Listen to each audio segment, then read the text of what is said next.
ሊቃናተ ነድ ዘሰማያዊት ማይፈድ በእንተ በግዑ እቀብዋ ለዛቲ ያዘድ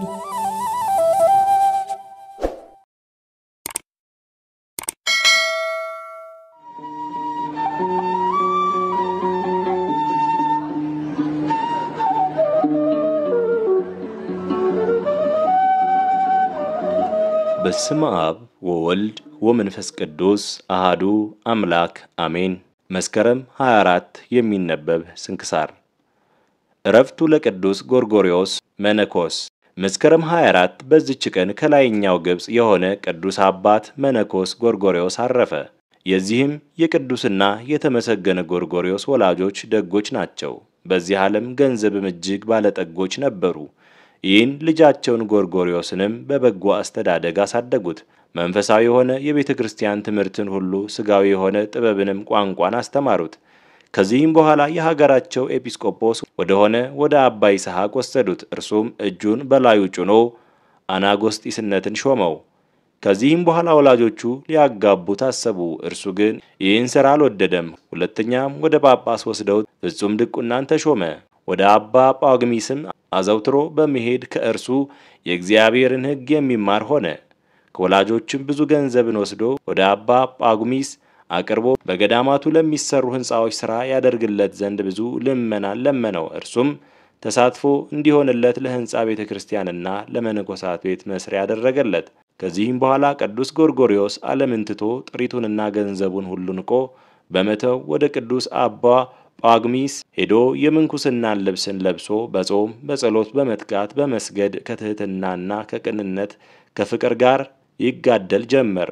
አርአያነቱንና ምሳሌነቱን ባዩ ጊዜ ከእርሱ ፈሪሃ እግዚአብሔርን ተምረው አመንዝራዎች የከፋ ሥራቸውን እስከተውና ንስሐ ገብተው ንጹሐንም እስከሆኑ ድረስ ተጋደሉ።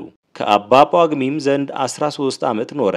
አባ መቃርስም ወደ አባ ጳኩሚስ በመጣ ጊዜ ሰውነቱን በማድከም ታላቅ ተጋድሎን እየተጋደለ ጥቂት ቀኖች ኖረ። ከዚያም በኋላ ወደ አስቄጥስ ገዳም ሊመለስ ወደደ። አባ ጳኩሚስም ከአባ መቃርስ ጋር እንዲሄድ አባ ጎርጎርዮስን አዘዘው። እርሱም አብሮ ሄደ። በእርሱም ዘንድ ብዙ ዘመናት ኖረ። ከዚህም በኋላ በዋሻ ብቻውን ይኖር ዘንድ እንዲያሰናብተው የከበረ አባ መቃርስን ለመነው። እርሱም እንደወደድከው አድርግ አለው። ያን ጊዜም ወደ ተራራ ሄዶ ታናሽ ዋሻ ቆርቆሮ በውስጧ 7 ዓመት ኖረ።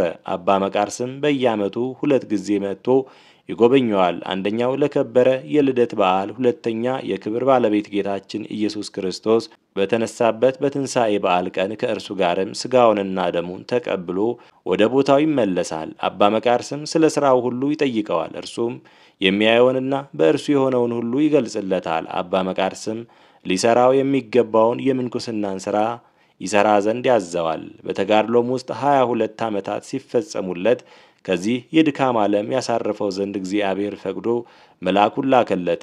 እርሱም ከ3 ቀን በኋላ ከዚህ ከኃላፊው ዓለም ወጥተህ ወደ ዘላለም ሕይወት ትገባለህ አለው። አባ ጎርጎርዮስም በአስቄጥስ ገዳም ያሉ አረጋውያንን አስጠራቸውና ተሳለማቸው። በጸሎታቸውም እንዲያስቡት ለመናቸው።